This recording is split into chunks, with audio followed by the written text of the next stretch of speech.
All right, so here I am going over the 2015 test 5.1 to 5.7. I'm going to go through it kind of quickly, and I just downloaded the key from the website. All right, here we go. What is the period of the function? All right, so we have a graph that's tangent, and remember, tangent has a default period of pi. So the period is going to be pi over b. Well, b is the coefficient of x. So notice it's not in standard transformation form, but it doesn't need to be. If you want to, you can factor out a 3 pi fifths from a 4 pi sevenths, but let's not and say we did, because that's the b value. So the period is going to be pi over 3 pi fifths. Okay, and now we can stay, change division to multiplication, and flip 3 pi fifths to get 5 over 3 pi. You can then put the pi over 1, the pi's divide out, and you're left with 5 thirds. So that's answer choice E. There you go. It's just the coefficient of b, or the coefficient of x, sorry, is the b value. You don't need to put it in standard transformation form. Now the function cotangent has the same domain as which of the other trig functions. That one you should know because you've got all the graphs memorized. Cotangent has vertical asymptotes at 0, and so does cosecant. That's easy. You should know that. Okay? But there is another way. If you want to write the definition of cotangent in terms of x, y, and r, it's x over y. So cotangent is going to be undefined when the denominator is 0. That's when y is 0. What's the only other trig function with y in the denominator? Well, it can't be x in the numerator. It has to be r, right? And what's r over y? It's cosecant. So functions that have the same denominator, there's always two. They can pair up. 2 with y, 2 with x, 2 with r. They always pair up. Those are going to be the ones that have the same domain. So there's your little trick. All right, 3. If f of x is arc cosine of x, what's f of negative 0.5? That's just the same as what's arc cosine of negative 0.5. I think that was on our quiz. Okay, arc cosine's PVR, remember, is the sun on the horizon. So it's positive in quadrant 1, it's negative in quadrant 2. So we need to get to the angle in quadrant 2 over here that has a cosine value of a half. That means it's going to be the negative half. The y value is going to be square root of 3 halves. That's your pi thirds reference angle. So to get there in quadrant 2, it's got to be 2 pi thirds. Okay? So I'll just explain that one problem. I'm not going to get into explaining everything about all the inverse trig functions. You should pay some time and go through and memorize the principal value ranges. Okay, now a fun one. Find the domain of cosecant. Well, remember cosecant has a vertical asymptote at 0, so this is the easier of the two. Because it starts as sine, sine is sahala. Remember, it's your axis points that turn into horizontal asymptotes when you flip it. So cosecant has a vertical asymptote at 0. We do need to put this into standard transformation form. So let's factor out our 3 pi fourths, and that gives us x minus. So off to the side, we started with pi thirds. We're dividing out a 3 pi fourths. Okay, that's the same as pi thirds times 4 over 3 pi. Your pi's are going to divide out, and you get 4 ninths. So that's minus 4 ninths. That's really all we need. Okay, so here's what the domain is. It's going to be the set of all x such that x cannot equal our starting vertical asymptote, which was at 0, and then we shifted it right 4 ninths, so plus 4 ninths, and then plus how often do they occur? Well, for cosecant, they occur every half cycle. So the period of cosecant is 2 pi over b, and b is 3 pi fourths. So again, we'll stay change flip. That's 2 pi times 4 over 3 pi. Put that over 1. Pi's divide out, you get 8 thirds. So that's the period. So what is 1/2 of the period? Well, multiply 8 thirds by a half, and you get 4 thirds, and that's how often they occur. So plus 4 thirds n, where n is implied to be an integer. It says it right there. So, of course, you don't need the 0, so it ends up being 4 ninths plus 4 thirds n, and that's answer choice A. All right, cosecant has one at 0, so does cotangent. Cosecant counts vertical asymptotes every half cycle, so does secant. Okay, secant has a vertical asymptote at the first critical value, and then every half period after that. And then the other one would be tangent has 1 at the first critical value, which is at a half cycle, plus every full period. And the first critical value, by the way, for secant is at a quarter cycle. So we summarized all that, but anyway, that's how you do that one. What's the range of this graph? It's a secant function. So remember, it's going to be negative infinity up to the old low value for cosine, which was d minus the absolute value of a, bracket, union, bracket, d plus the absolute value of a, the old high point for cosine, to infinity. So let's identify. There's our d value, there's our a value. So it should be negative infinity up to 7 minus 3 is 4. Union 7 plus 3 is 10. Now that's an interval notation. You could also say less than or equal to 4 or greater than or equal to 10. And that's answer choice D. So be careful not to choose the negative 4 because your eyes can drift up there, but it's positive 4, right? All right, that's number 5. Hey, number 6. This was like number 14.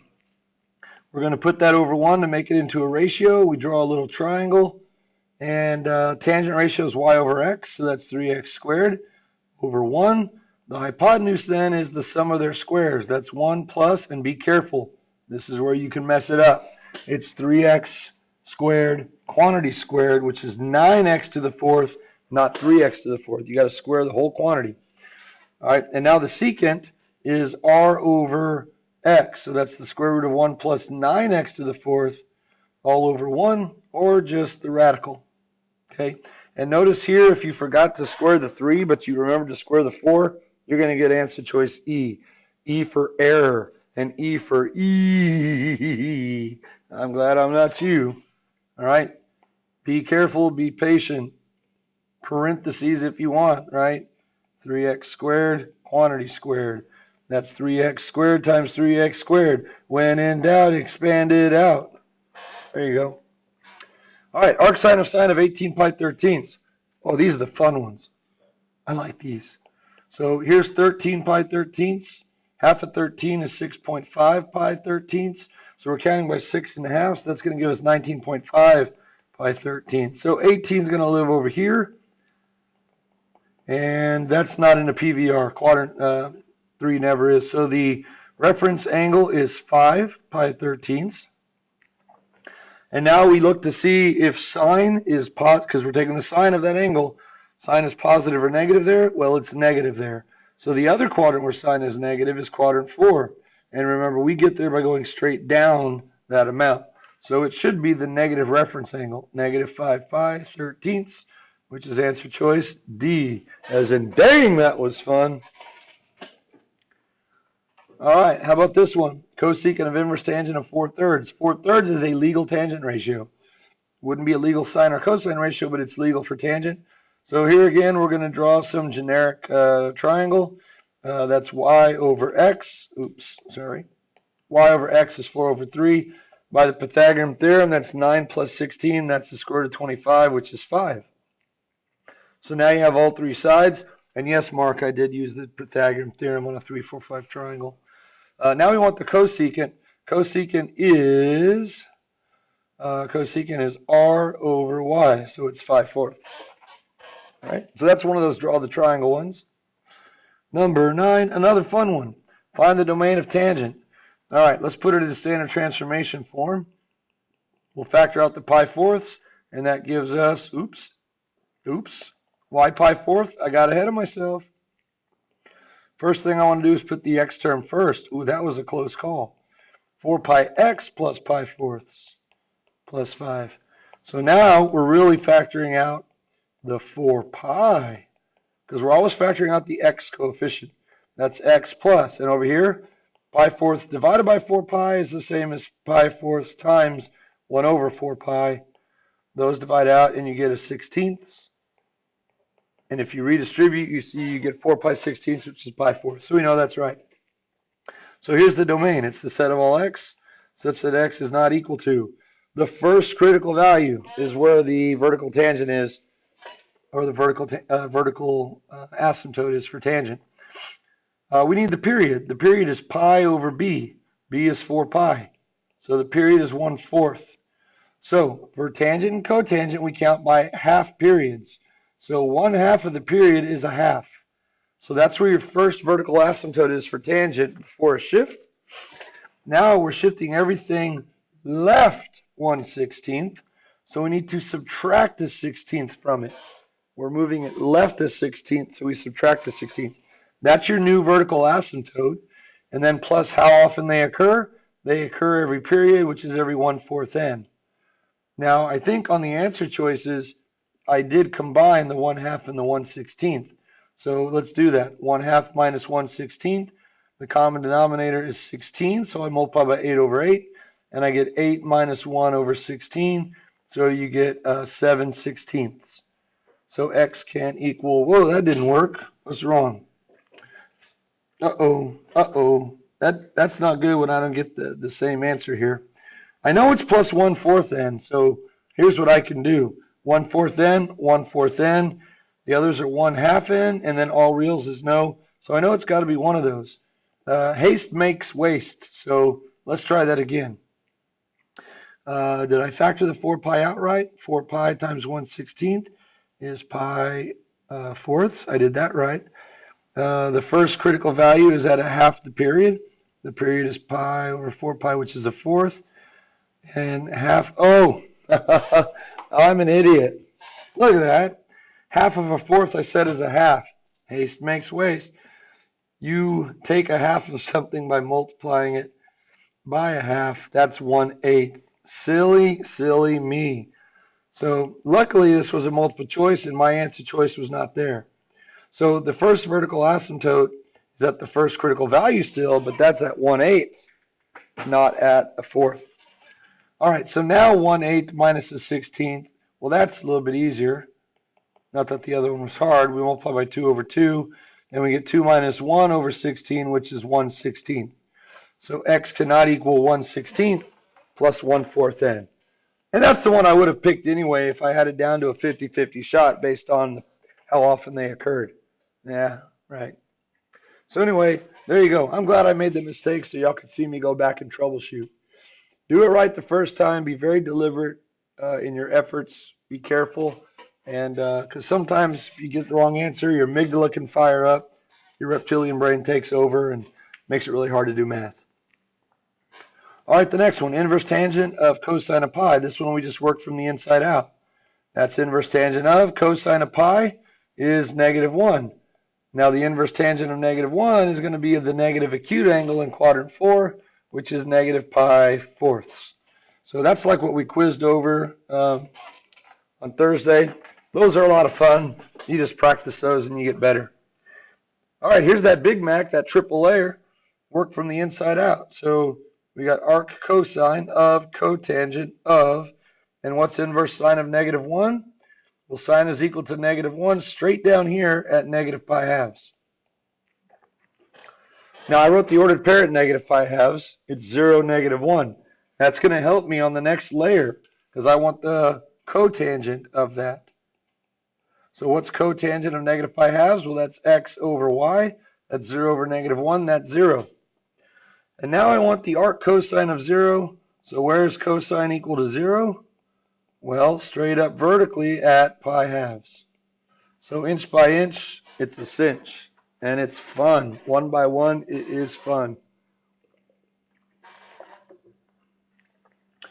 All right, another fun one. Arctangent of square root of 3. So let's focus on that over here. Remember, you can recreate that by putting it over 1.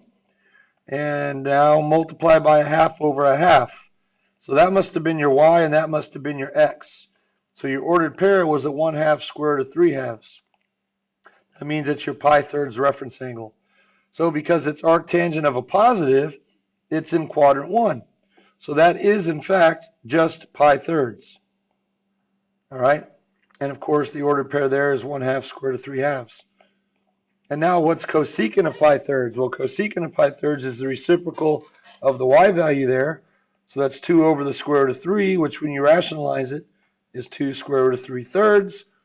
Presto magic. Dang, that was all so fun.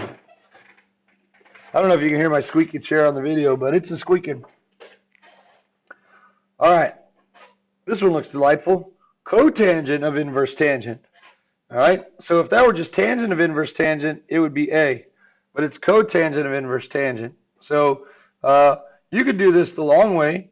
You could draw a little triangle like that. Here's theta. We have the tangent ratio. It's y over x, so that's 1 over 1,000. Now you don't even need to find the Pythagorean theorem. It's 1 squared plus 1,000 squared square root of it, because I want the cotangent ratio. Cotangent is x over y. So that's just 1,000 over 1, which is 1,000. So you probably could have figured that out before you did. I want the cotangent ratio of an angle whose tangent is this. Well, the tangent and cotangent ratios are reciprocal. All right, so that takes care of all the multiple choice questions. And now on to the short answer. For the given algebraic expression, find a decomposition into a trig function of an inverse trig function. Show your work and box your final answer. So I'm not going to walk you through the work that's here. I'll just go ahead and write it, and then I'll copy it or cut it out, I guess. And we'll just go down here to a new one. So there are two ways to do this one again. We're decomposing it. So if you want to come over here and draw a little reference triangle, remember you're looking under the radical. That gives you everything you need, the radical term. You see a minus sign right there. That means the 4 must be the hypotenuse squared. The hypotenuse squared is 4, and the other one is the short side squared. Okay? If those were both plus signs under the radical, then we would have both of the short sides squared, and the hypotenuse would be the radical itself. All right, so now we just need to figure out what is the hypotenuse. Well, it's the square root of 4. It's 2. We'll put it there. And what's the square root of x to the 4th? Well, it's x squared. That's one of the short sides. I'll put it here. Remember, you have the choice to put it vertically or horizontally. Now, the other side is the radical. Okay, so there it is. So now we're going to construct it from the inside. I always want you to do the power of x over the constant. So that's going to be x squared over 2. All right, the first thing you do is you tell me how to get that off of the triangle. Well, that's x over r. That's the horizontal over the hypotenuse. That is your cosine ratio. So we're going to put inverse cosine in front of that. And the last thing you do on the outside is you tell me how then from the same triangle do you get the ratio we want to end up with. Well, that's radical over x squared. That's going to be the y over the x, the vertical over the horizontal, and that's tangent. So we put a tangent here. And that's it. It's that easy. Okay, remember, let's do this. If you have a squared minus b squared, a squared is your hypotenuse squared, and b squared is one of the short sides squared. So the hypotenuse is a, and one of the short sides is b, and then the third side, we'll call it side 2, is the radical itself, a squared minus b squared. The other one is if you have a squared plus b squared. Now a squared is one of the short sides squared, and b squared is one of the other short sides squared. That means that the short side, one of them is a, the short side, one of them is b, and the hypotenuse is the radical itself. And that's it. That's all you got to know. And it comes straight from the Pythagorean theorem. Now remember, there's another answer here that also works just as nicely. Just replace or take away the co from the two functions you have. So on the outside I have tangent, add a co and you get cotangent. On the inside I have inverse cosine, take away the co and you have inverse sine of x squared over 2. And that could be the answer as well. Okay? Either one of those work, and if you look up here, that's the same answers I have. You can see the point distribution. There's going to be 5 checks for that. So that counts the same as 5 of your critical values. One for labeling the radical in the right part, one for labeling the other two sides, one for constructing the power of x over the constant, one for listing that from your triangle correctly, and one for getting the ratio that we want to end up with off of that triangle. So there you go. Work this over and over again. Check the key. If you're not sure, watch the video. Replay each problem over and over and over again. It's on YouTube, so you can slow it down if you really want to. because I know I've been talking fast, but it's 8 o'clock on a Wednesday night and I'm sick. So y'all have a great tomorrow.